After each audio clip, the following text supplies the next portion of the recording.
For my simple behaviour, I chose to teach 12-week-old Flo how to lie down on a verbal cue within 3 seconds of being cued. Flo has an established association between a secondary reinforcer, a clicker, and food, but has no knowledge of the down cue. I used positive reinforcement and errorless learning where possible to reduce the use of negative punishment, which can lead to frustration.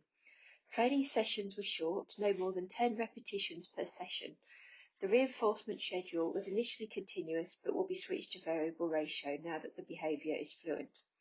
Progression to the next stage occurred when the dog achieved the required criteria 5 times in succession. Lie down. Lie down. Down. Down. You're so cute.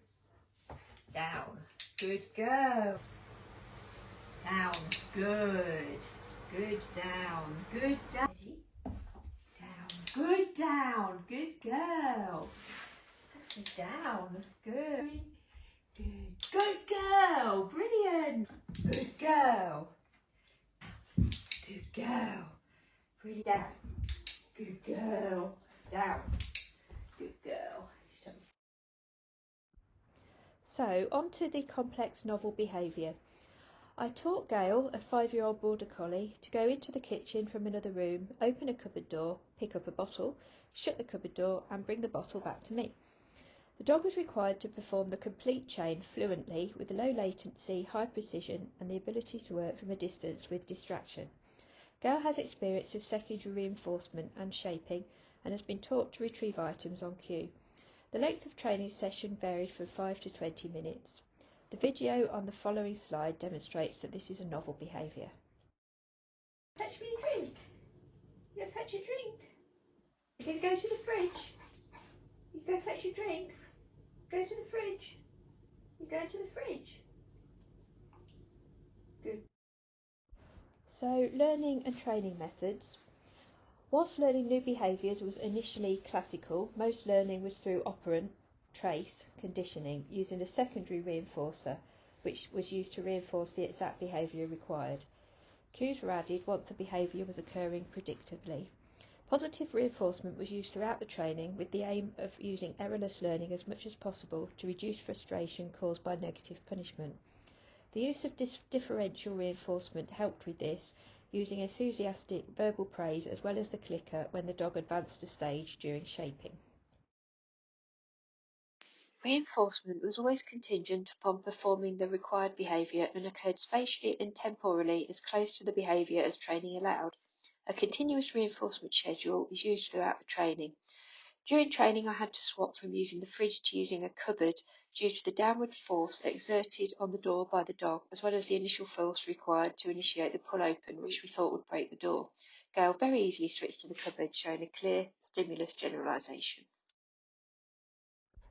Throughout training, I made sure that I was always aware of the dog's body language, so if the dog exhibited behaviour indicative of frustration, fear or anxiety, I would go back to a behaviour that the dog can do well and reinforce her.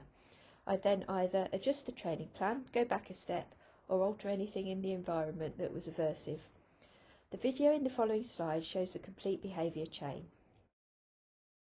Go fetch your bottle.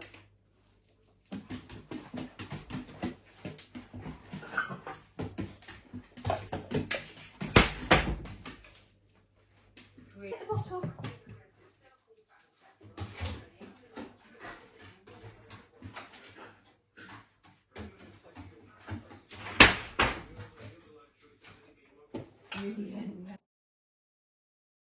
Moving on to the different stages of the task, the complete chain was broken down into 5 smaller steps, each of which was broken down further into a shaping plan. These steps can all be seen here, along with an example of a shaping plan, all of which are available on request. These 5 stages were all taught as separate behaviours and were then back-chained. For each step in each shaping plan, I recorded the total number of correct and incorrect responses, then calculated the success rate. A successful response was one in which the dog received reinforcement for reaching the required criteria. An unsuccessful response was one in which no reinforcement was given. The data was then used to create charts that would visually highlight any weak points in the shaping plans. So on to the first stage, which was opening the door. This slide shows the data for this stage of the training plan. The blue columns are correct responses, orange are incorrect, and the grey line shows the success rate. The high number of errors at stages 3 and 4, which was the pulling on the door handle behaviour, indicate that in these stages of this task, changes need to be made to the training plan to avoid the use of negative punishment. I'll discuss options for resolving this later on in the presentation. The video in the next slide shows the different stages of the shaping plan.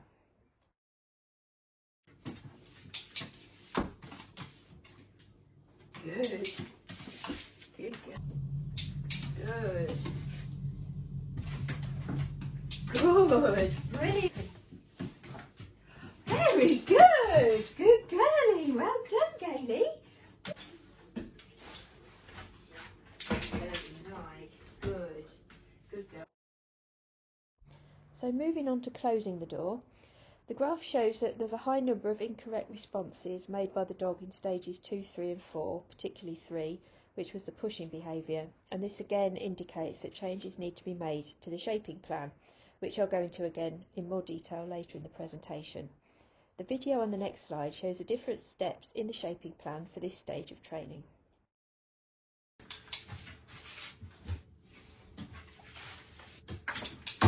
Good. Good girl. Good. Shut the door. Brilliant. Shut the door.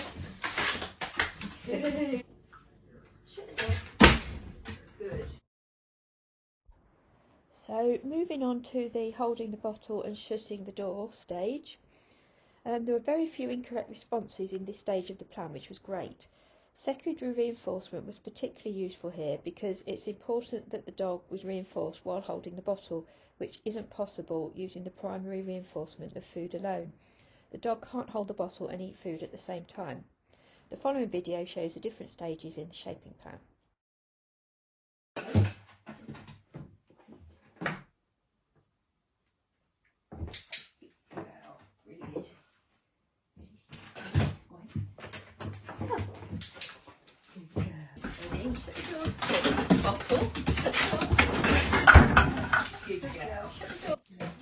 Hold, shut the door. Brilliant. Hold, shut the door. Good girl. So for the last stage, which was collecting the bottle from the cupboard, Gail was understandably anxious about picking up a bottle from inside the fridge or the cupboard where she would have been taught to stay out of as a puppy, so lots of praise, reassurance and encouragement was used. There were very few incorrect responses, only 3 in the whole task, so very little negative punishment was required. Secondary reinforcement was again an important part of this retrieve-based task.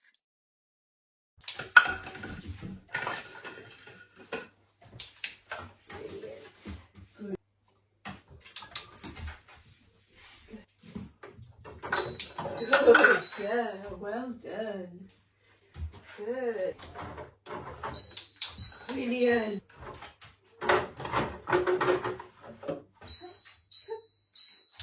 Good. Good girl. Good. So, to put all the different behaviours together into the chain, I wanted to use back chaining because there's evidence that when the final behaviour is the most well known with the highest reinforcement history, there's a strong motivation to work towards that final behaviour. The dog learns that the only way to get to the final behaviour is to first perform all the others correctly. This is known as the Premack principle. The back chaining worked really well, and the video in the following slides shows the full back chaining process. Shut the door. Good. Good girl. Shut the door. Good girl. Shut the door. Brilliant. Good girl. Shut the door. Good.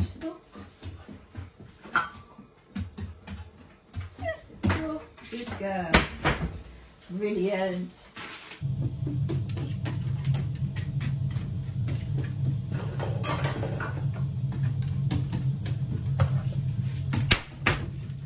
Very well done. Good girl.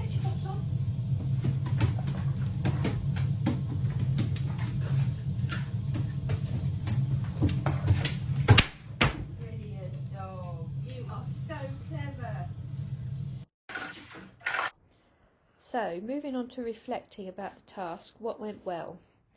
I was surprised and pleased with how straightforward it was to backchain the behaviour. We spent a lot of time building a strong reinforcement history on the pick up the bottle and shut the door stage until I could fade out the cue to shut the door. Then adding open the door was relatively quick and easy. Most of the learning was errorless, apart from a few highlighted areas, meaning frustration was low. Recording the instances of incorrect responses helped me to see where alterations need to be applied in future training. A big help with achieving errorless learning was the use of differential reinforcement, using vocal praise as an additional reinforcer when the dogs advanced a step in the training plans. In terms of what didn't go so well, the charts were really useful in highlighting areas of the training and shaping plans that need adjustment for future training. There are two main problem areas. The first was the dog understanding where to touch the door and learning to press harder to actually shut it. The second was learning to pull on the handle to open the door. There's various solutions that I'd apply in the future to help this. Firstly, I could use foot targeting to a post-it note to teach the dog where to push on the door and teach the dog a pull cue while playing tug with a toy.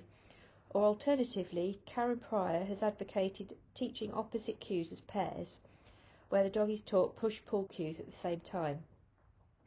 Both of these behaviours could then be slotted into the shaping plans, making a massive improvement in future training. Thank you.